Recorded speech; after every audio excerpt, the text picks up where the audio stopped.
What is up, YouTube? Welcome back to my channel. Today I'm bringing you another Q&A video per usual, guys. I'm on a weekly upload with these things. Thank you to everybody that participated on the Facebook post with your questions.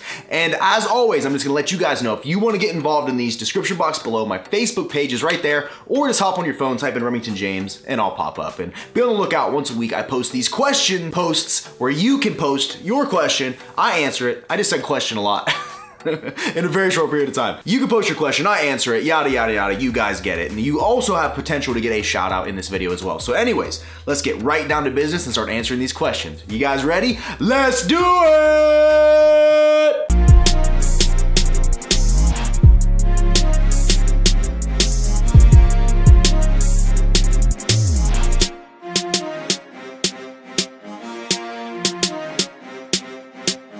Okay guys, first question comes from Ashley Warner and she asks, have you ever thought about being a coach to someone who wants to do a physique, bodybuilding, bikini, or a figure show? Okay, thanks for your question, Ashley. What I say to that is when it comes to dieting for a contest, when it comes to dieting for a show or whatever you're dieting down for, it's a little different than just a standard diet simply because there's a lot more at stake, right? Like you can say you just want to cut 15 pounds, 20 pounds, whatever, cut that weight, look good, and you're fine. But if you're off a few pounds here and there, it's not really gonna affect you other than you might be a little mad at yourself for not reaching your goal or whatever. You might blow your expectations out of the water and do even better. But when it comes to a show, right, and actually stepping on that stage and bringing the best package that you can, what you run into is a lot of fine tuning and a lot of stuff that happens the last 2 weeks, 3 weeks, 4 weeks out that can really make the difference between how you appear that day on a stage. Because you have to think about it, there's multiple things that are at play here. You got your water drop, which is where you dehydrate yourself, or some coaches don't even do that, so you have to determine what you're gonna do there. You have your carb loading phases, you gotta really adjust everything those final weeks as far as high carbs this day, low carbs this day. It's a very complex process. And I'm one of those people, when I do something, I put 100% of myself into it. And I don't like to put my name on anything that I don't stand behind. And at this point in my life, I am too busy to really be that hands-on with clients. I had an ultimate coaching program that I ran for a while where I did video conferences, we did check-ins, we'd correspond over cell phones, but that became too much work for me with everything else I have going on. So I had to cancel that program that I used to offer. So yeah, I've thought about it and I have prepped one person into a show and she actually took home some trophies, which was awesome. But that type of hands-onness that's needed, I just don't have that time anymore. So I don't doubt my ability to do that. I'm not saying I'm excellent at it or anything, but I've done it before and I've prepped myself out and I've watched preps being done. I'm pretty sure I could put my head together and really offer a good service in that regard, but honestly, I just don't have the time right now. So as much as I love the process and it's fun, I just literally don't know where I'd find the time. So anyways, thank you so much for your question, Ashley. All right, and then my next question comes from Brandon Brenner. He asks, do you feel that the post-workout window is actually a thing? I've had a few discussions with people on this topic lately and I'm just wondering what your thoughts are. So the post-workout window, what he's referring to is there used to be this big misconception, and yes, I'm saying misconception, that you had to immediately upon working out, you had to either get protein in your system, carbs in your system, or nutrition in your system, or else as soon as you were done, your body was gonna start just tearing your muscle down and you weren't gonna make any gains, right? Well, there's been a variety of studies since then that have kind of taken that entire concept and thrown it out the window. Your body is just simply not that unintelligent, right? That's the right word to use. Your body knows what to do. Your body's meant to fast for periods of time. If you look way back before we had all this food around us, before we had fast food at every corner, before we had snacks here and there and food was readily available, humans oftentimes fasted for periods of 18 hours plus almost every day. Sometimes they would do day fasts if they could not find food. And we evolved as a species and here we are now. We've only really become super civilized in the last, heck, 500 years, and food's been readily available for what? I'm not a history major, but I want to say it's been available for a while, right? Those changes to our physiology happen over massive amounts of time. So our bodies didn't just automatically go, oh, okay, we gotta have food every 2 hours or we start going catabolic. That's just not the way it works. And studies have shown that window you have actually kind of spreads out to around 4 hours if you're trying to maximize it. But even then, it's not like after that period of time, your body's just gonna start depleting muscle. That's just not the way it works. So I think that a lot of that came from protein companies trying to get you to take more of their products, saying you gotta have your post-workout shake as if it was a necessity. But I have not taken a post-workout protein shake in, boy, man, it's been a long time when I really was on that regimen. When I first started, I did it all the time thinking that's what I needed. But in the end, it's your overall daily macros, your overall daily calories and everything you're getting in that are gonna matter most, not that post-workout anabolic window where you take that protein shake. So you can take that protein shake after your workout, still eat pizza or still not eat enough anywhere else and not make any gains. Whereas, you know, if you take that shake and then you're balancing out the rest of your macros and your diet's good, I wanna say that's probably putting your best foot forward and you're gonna see optimal results that way. But I don't sweat it, guys. Like I said, I don't like to major in the minor. You pay too close attention to those tiny things, you let the whole entire big picture get blown out of the water. So personally, if I can, I try to get a meal, especially now that I'm cutting again, a meal of protein, some complex carbs immediately following a workout. But if not, no big deal. I have been known to train fasted and not eat for multiple hours afterwards, and it has never seemed to affect my progress in any meaningful way. So thank you so much for your question, man. Thank you. From Thomas to Trolt, we have, you are always so positive. Any regrets or things you would go back and change since you started all of this? Well, that is a question that I tend to get every so often. And the only thing that I really have to say about that is no, I wouldn't change a single thing, because no matter what, the amount of mistakes I've made in the past, the amount of times I've failed at something, the amount of times I've looked like an idiot, the amount of times I've probably putting out bad content or said stupid things in certain situations, all of that, right, all of those negative experiences turned me into who I am right now, right? And I would say, as far as life goes, for me, life couldn't be any better. I'm literally living my dream. I get to sit here and record videos, put them out. Things couldn't be better from a friendship standpoint, from a financial standpoint, from just spiritually, everything. Everything is good now. And I think part of that is coming to terms with all the mistakes I have made and understanding that like those were all necessary to get me to where I'm at right now. It's so easy to sit and like feel ashamed about something you did years ago. And we've all done it. You've been sitting there and you go, man, remember in high school when I asked that girl out and she said no, and then I got mad about it and said that, and I looked like an idiot for the whole school. Like, it's easy to think back on those experiences and feel ashamed about them, right? But things are in the past for a reason. It's happened, it's done. There's absolutely nothing you can do to change it, no matter what. You can sit there and you can think about it, but the more you think about it, the more you stress yourself out. All you're doing is hurting yourself in the long run. So what I've come to find out is that you have to accept the past for the past, and you just gotta leave it there. It's done, right? Look back and reflect to see how far you've come, but don't ever dwell on that, because that doesn't matter. So no matter how many countless mistakes I made getting to where I'm at, that road led me here. The road that you take isn't always smooth, paved with rest stops along it. Sometimes you gotta go off the path and it's bumpy, things happen, you blow a tire, but in the end, right, you put that tire back on, you keep going, and don't look back, because nothing for you is there. Everything you need is over here. So anyways, yeah, no regrets. Hopefully that answered your question, Thomas. Thank you. And by the way, I'll tell Sarah you said hi. I like this one. From Alejandro Galvez, he asks, current favorite rapper, question mark, old school rap or current rap? Okay, so that's two questions. So my current favorite rapper, I have quite a few that I listen to, right? So me saying that I have a favorite doesn't mean that I'm discounting all these other rappers out here doing their thing. I listen to a variety of rappers. I love rap music, guys, and I thought about sharing my playlist with some of you guys. You get on Spotify and check out what I listen to. I have like gym playlists and stuff, but that music is not appropriate for any age group, really. So I don't know if that's ever gonna happen. I would hate for someone to get on there and listen to that music, because it's not very appropriate, but it gets me pumped up. So if I decide I had one favorite rapper right now, and some of you guys are probably gonna boo me for this, but Drake. Hands down, Drake is by far my favorite right now, simply because he is dominating the rap game right now. No one is moving numbers like Drake. He has such a wide variety of content that he puts out, like More Life that he just put out. I've been listening to that nonstop, and there is a song on that for everybody, whether you're in your feels a little bit and you want a little bit of an emotional song, whether you're going through something relationship wise, you got that there, whether you just want a hard banger that you're like, okay, let's do it,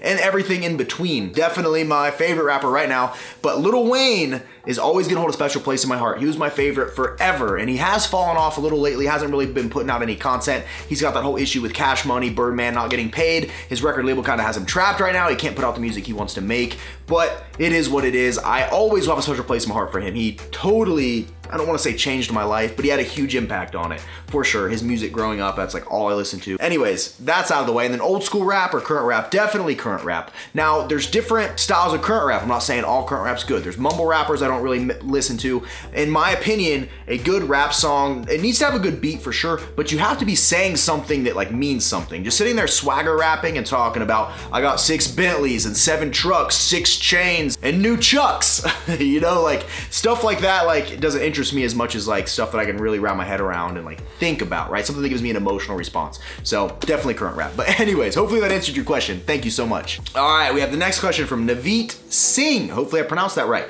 He says, here it goes for the 5th time. Hopefully I get lucky. That's why I'm answering it, man. Why is whey protein isolate preferred over whey hydrolyzed? Hashtag Team Dry Scoop. Honestly, man, I have no idea. I don't have the slightest clue. Now you can talk about like whey protein concentrate blends and stuff, and I can give you a better answer when it comes to that. But as far as hydroslate versus isolate, in my opinion, I think they're both great. I'm not gonna turn one or the other down simply because one's hydroslate and one's isolate. So I think no matter what, go with whichever one's good. I've never heard a negative thing about either of them, whereas there are other blends and stuff I've heard negative things about. So if you're going isolate and you're going hydroslate, as long as it's a reputable company, I think you are good to go. So thanks, man. Hopefully that answered your question. I'm sorry I don't have more info on that, but both have always seemed good enough to me, so I've never really researched it. Thank you. Jeffrey McDonald asks, what is the hardest part of cutting for you and how do you overcome it? The hardest part about cutting for me, it's not the training. The training's easy. I wouldn't even really say it's the meal prepping. I find the meal prepping easy. I've been doing it for a long time. The hardest part is those social times when you're supposed to be going out with your friends. They either A, want to drink alcohol, which doesn't bug me that much because I don't drink, or they want to go to a restaurant, right? And that's the thing about society and what we do nowadays and how we live is that people, it's never really like, hey, let's go golfing, right? Or hey, let's go, I don't know, jump out of an airplane, skydive or something. It's never really the experiences people want to do here lately. It's more so going to restaurants and eating bad food. So the hardest part about cutting is having that social time with everyone around you without self-destructing your diet. And as you guys know, I go to Roosters a lot and I've always kept my meals rather clean when I go there. I always get grilled chicken, a burger with blue cheese, but now that I'm cutting, I have to cut the burger out, the blue cheese out, the bacon out, all my little sides and sauces I dip in, had to cut those out. And I went for a business meeting there last night and I simply had to get 2 orders of grilled chicken, and I use the hot sauce at the side of the table that's just like a bottle of Frank's Red Hot because I know what's in that. I know there's no extra hidden fat or oils or anything. I get my chicken cooked plain. That's probably the hardest part is, you know, you see everybody around you, someone's eating nachos, someone's eating fried chicken, this guy's eating this, and it's easy to like sit there and go, ah, crap, I really want that. But, you know, mind over matter. If you want it bad enough, you won't let little excuses like that get in the way. So I'm gonna say that that's the hardest part, and maybe on previous cuts I've let stuff like that dictate my actions and make me fall off my path, but this time around, for this cut, it's not gonna happen. So it's definitely the hardest part. Thank you so much for your question. From Miguel Germain, he asked, is consuming only 800 calories a day while doing high interval training 5 times a week healthy? I don't know what your measurements are, I don't know how tall you are, I don't know what you weigh, so I'm gonna err on the safe side and say no.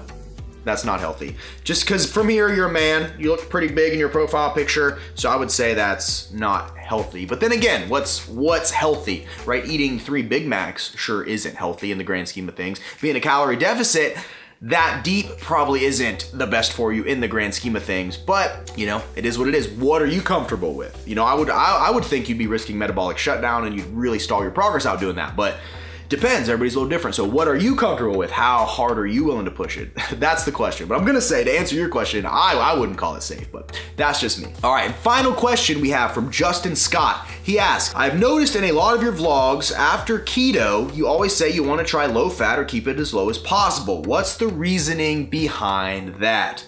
Okay, so when you're on keto, obviously you guys know you're getting your primary energy source from fats. So obviously fats are higher there, which what he's referring to is I did a keto series a while back for new subscribers that don't really know. It was called Cutting with Keto, and I tried keto out for the first time, documented my progress with it on a cut, made good progress, but in the end it wasn't viable for me.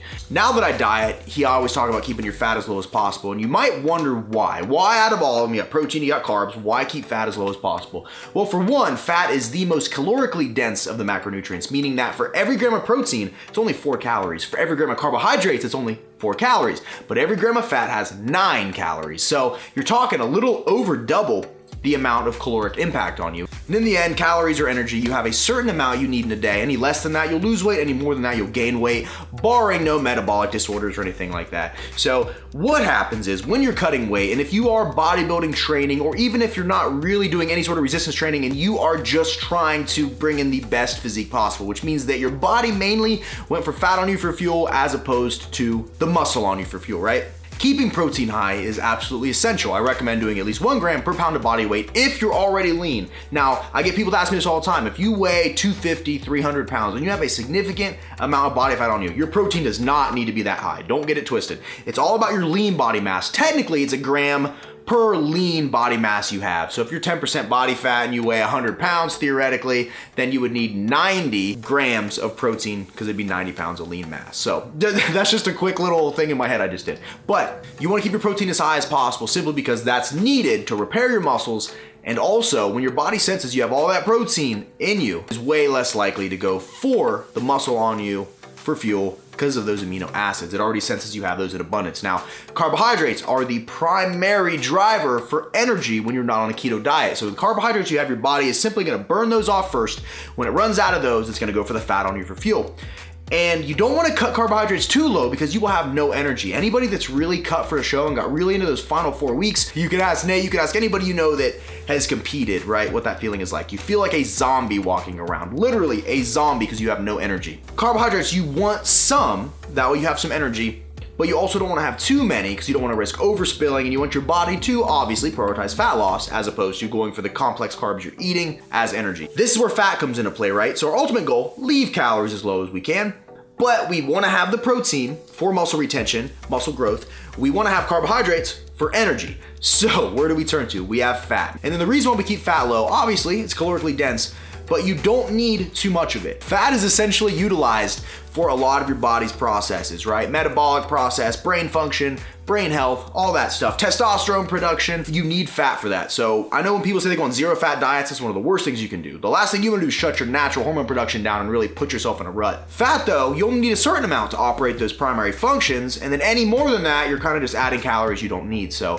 what I do for myself, typically 55 grams of fat a day when I'm on a cut is perfect. That gives me optimal hormone levels, a little more than enough fat to make sure everything's running smoothly, helps keep me satiated, and we're good to go without adding on those extra calories. That way I can fill the rest in with protein and carbohydrates. That way, like I said, muscle retention's there, as well as fuel for my workouts, muscle glycogen replenishment and stuff like that. That way I can keep getting good pumps and all that. So that was the one thing about keto I wasn't a huge fan of, was I didn't have those carbohydrates in my system. Didn't notice my pumps as good in the gym. I didn't feel as big or as full, and I didn't seem to recover as fast. It is what it is. So hopefully that answered your question. I try to give you guys the best responses that I can, all off the top of my head. I don't research these at all. I literally read them from the phone and start answering them. So if anything I say doesn't make sense, or you have any further elaboration you want on something, perhaps Google it, but I try to give you the best info I can in the shortest amount of time. So anyways, we are officially done with this Q&A. Thank you guys so much for your participation. As always, it means the world to me that you guys get on that page and you ask me questions. If I didn't answer your question this week, make sure when I post next week, repost it. That way I might choose it next week, and so on and so forth. So as always, thank you guys so much for your support. If you enjoyed this video or you learned something,